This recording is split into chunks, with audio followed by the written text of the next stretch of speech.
Chapter 68, David at Ziklag.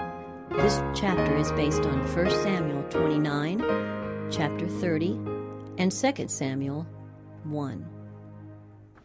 David and his men had not taken part in the battle between Saul and the Philistines, though they had marched with the Philistines to the field of conflict. As the two armies prepared to join battle, the son of Jesse found himself in a situation of great perplexity. It was expected that he would fight for the Philistines. Should he, in the engagement, quit the post assigned him and retire from the field, he would not only brand himself with cowardice, but with ingratitude and treachery to Achish, who had protected him and confided in him. Such an act would cover his name with infamy and would expose him to the wrath of enemies more to be feared than Saul. Yet he could not for a moment consent to fight against Israel. Should he do this, he would become a traitor to his country, the enemy of God and of his people. It would forever bar his way to the throne of Israel, and should Saul be slain in the engagement, his death would be charged upon David. David was caused to feel that he had missed his path. Far better would it have been for him to find refuge in God's strong fortresses of the mountains than with the avowed enemies of Jehovah and his people. But the Lord in his great mercy did not punish this error of his servant by leaving him to himself in his distress and perplexity. For though David, losing his grasp upon divine power, had faltered and turned aside from the path of strict integrity, it was still the purpose of his heart to be true to God. While Satan and his host were busy helping the adversaries of God and of Israel to plan against a king who had forsaken God, the angels of the Lord were working to deliver David from the peril into which he had fallen. Heavenly messengers moved upon the Philistine princes to protest against the presence of David and his force with the army in the approaching conflict.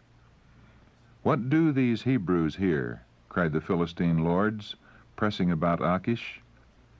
The latter, unwilling to part with so important an ally, answered, "Is not this David, the servant of Saul, the king of Israel, which hath been with me these days or these years, and I have found no fault in him since he fell unto me unto this day?" But the princes angrily persisted in their demand, "Make this fellow return, that he may go again to his place, which thou hast appointed him, and let him not go down with us to battle, lest in the battle he be an adversary to us. For wherewith should he reconcile himself unto his master? Should it not be with the heads of these men? Is not this David of whom they sang one to another in dances, saying, Saul slew his thousands, and David his 10,000s. The slaughter of their famed champion and the triumph of Israel upon that occasion were still fresh in the memory of the Philistine lords.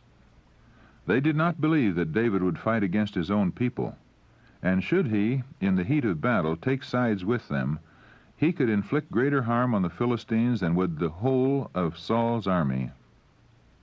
Thus Achish was forced to yield, and calling David, said unto him, "Surely as Jehovah liveth, thou hast been upright, and thy going out and thy coming in with me in the host is good in my sight. For I have not found evil in thee since the day of thy coming unto me unto this day. Nevertheless the Lord's favor thee not. Wherefore now return, and go in peace, that thou displease not the lords of the Philistines." David, fearing to betray his real feelings, answered, "But what have I done? And what hast thou found in thy servant, so long as I have been with thee unto this day, that I may not go fight against the enemies of my lord the king?"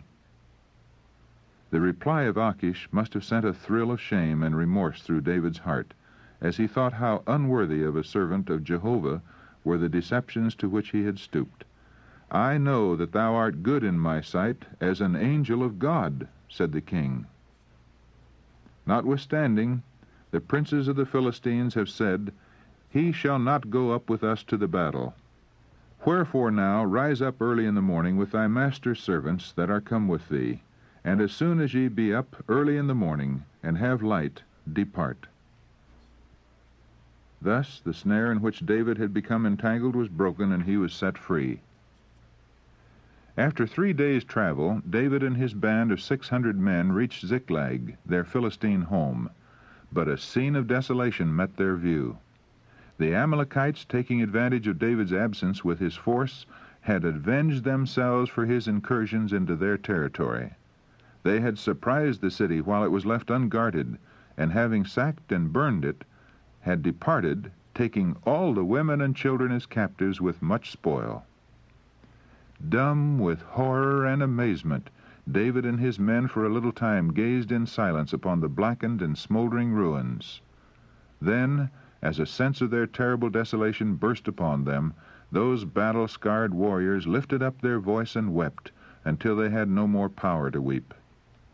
Here, again, David was chastened for the lack of faith that had led him to place himself among the Philistines. He had opportunity to see how much safety could be found among the foes of God and his people.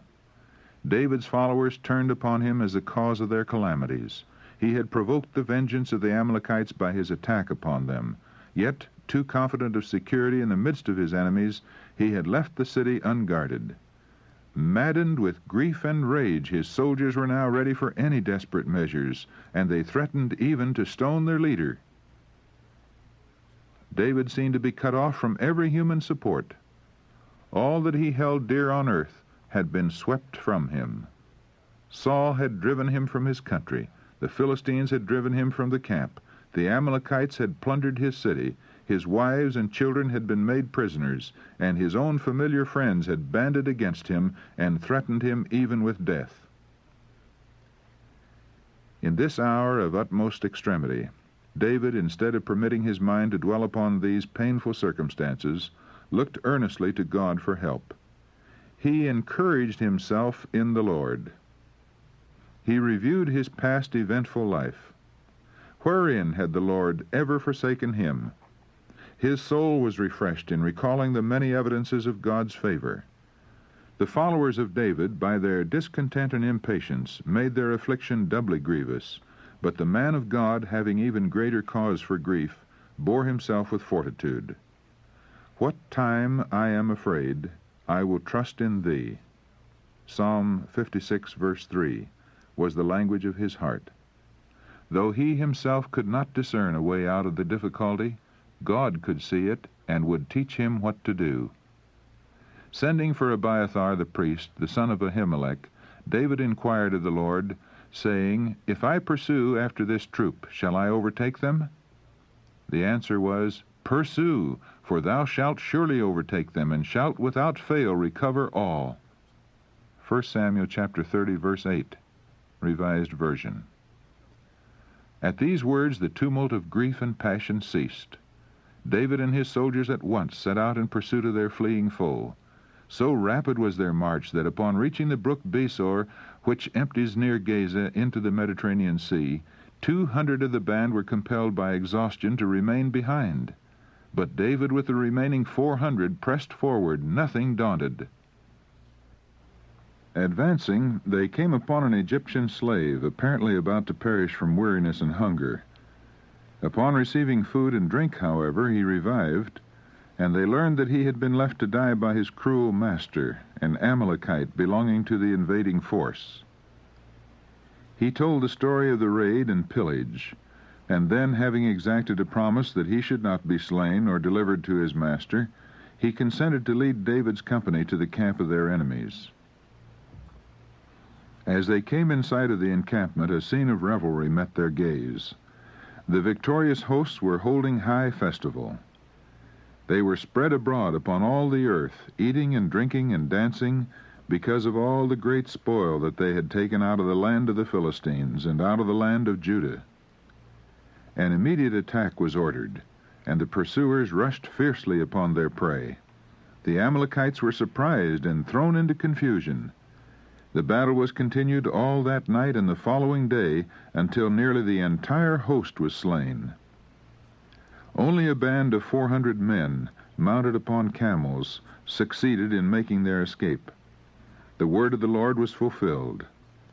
David recovered all that the Amalekites had carried away, and David rescued his 2 wives. And there was nothing lacking to them, neither small nor great, neither sons nor daughters, neither spoil, nor anything that they had taken to them. David recovered all.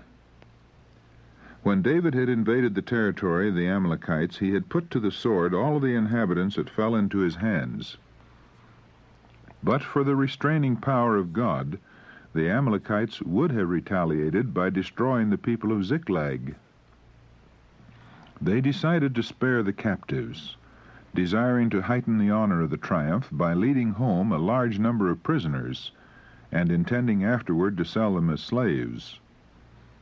Thus, unwittingly, they fulfilled God's purpose, keeping the prisoners unharmed to be restored to their husbands and fathers. All earthly powers are under the control of the Infinite One. To the mightiest ruler, to the most cruel oppressor, he says, "Hitherto shalt thou come, but no further." Job chapter 38, verse 11. God's power is constantly exercised to counteract the agencies of evil. He is ever at work among men, not for their destruction, but for their correction and preservation. With great rejoicing the victors took up their homeward march. Upon reaching their companions who had remained behind, the more selfish and unruly of the 400 urged that those who had had no part in the battle should not share the spoils, that it was enough for them to recover each his wife and children. But David would permit no such arrangement. "Ye shall not do so, my brethren," he said, "with that which the Lord hath given us. As his part is that goeth down to the battle, so shall his part be that tarrieth by the stuff. They shall part alike." Thus the matter was settled, and it afterward became a statute in Israel that all who were honorably connected with the military campaign should share the spoils equally with those who engaged in actual combat. Besides recovering all the spoil that had been taken from Ziklag, David and his band had captured extensive flocks and herds belonging to the Amalekites. These were called David's spoil, and upon returning to Ziklag, he sent from this spoil presents to the elders of his own tribe of Judah. In this distribution, all those were remembered who had befriended him and his followers in the mountain fastnesses, when he had been forced to flee from place to place for his life. Their kindness and sympathy, so precious to the hunted fugitive, were thus gratefully acknowledged. It was the 3rd day since David and his warriors returned to Ziklag. As they labored to restore their ruined homes, they watched with anxious hearts for tidings of the battle which they knew must have been fought between Israel and the Philistines. Suddenly, a messenger entered the town, with his clothes rent and earth upon his head. He was at once brought to David, before whom he bowed with reverence, expressing recognition of him as a powerful prince, whose favor he desired. David eagerly inquired how the battle had gone. The fugitive reported Saul's defeat and death, and the death of Jonathan. But he went beyond a simple statement of facts. Evidently supposing that David must cherish enmity toward his relentless persecutor, the stranger hoped to secure honor to himself as the slayer of the king. With an air of boasting, the man went on to relate that during the battle he found the monarch of Israel wounded, and sore pressed by his foes, and that at his own request the messenger had slain him. The crown from his head and the golden bracelets from his arm he had brought to David. He confidently expected that these tidings would be hailed with joy, and that a rich reward would be his for the part that he had acted. But David took hold on his clothes and rent them, and likewise all the men that were with him, and they mourned and wept and fasted until even, for Saul and for Jonathan his son, and for the people of the Lord, and for the house of Israel, because they were fallen by the sword. The first shock of the fearful tidings past, David's thoughts returned to the stranger herald, and the crime of which, according to his own statement, he was guilty. The chief demanded of the young man, "Whence art thou?" And he answered, "I am the son of a stranger, an Amalekite." And David said unto him, "How wast thou not afraid to stretch forth thine hand to destroy the Lord's anointed?" Twice David had had Saul in his power, but when urged to slay him, he had refused to lift his hand against him who had been consecrated by the command of God to rule over Israel. Yet the Amalekite feared not to boast that he had slain the king of Israel. He had accused himself of a crime worthy of death, and the penalty was inflicted at once. David said, "Thy blood be upon thy head, for thy mouth has testified against thee, saying, I have slain the Lord's anointed."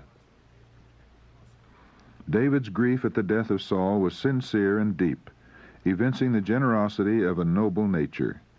He did not exult in the fall of his enemy. The obstacle that had barred his access to the throne of Israel was removed, but at this he did not rejoice. Death had obliterated the remembrance of Saul's distrust and cruelty, and now nothing in his history was thought of but that which was noble and kingly. The name of Saul was linked with that of Jonathan, whose friendship had been so true and so unselfish. The song in which David gave utterance to the feelings of his heart became a treasure to his nation and to the people of God in all subsequent ages. Thy glory, O Israel, is slain upon thy high places. How are the mighty fallen? Tell it not in Gath, publish it not in the streets of Ashkelon, lest the daughters of the Philistines rejoice, lest the daughters of the uncircumcised triumph. Ye mountains of Gilboa, let there be no dew nor rain upon you, neither fields of offerings. For there the shield of the mighty was vilely cast away. The shield of Saul as of one not anointed with oil. Saul and Jonathan were lovely and pleasant in their lives, and in their death they were not divided. They were swifter than eagles, they were stronger than lions. Ye daughters of Israel, weep over Saul, who clothed you in scarlet delicately, who put ornaments of gold upon your apparel. How are the mighty fallen in the midst of the battle? Jonathan is slain upon thy high places. I am distressed for thee, my brother Jonathan. Very pleasant hast thou been unto me. Thy love to me was wonderful, passing the love of women. How are the mighty fallen, and the weapons of war perished. 2 Samuel, chapter 1, verses 19 to 27 in the Revised Version.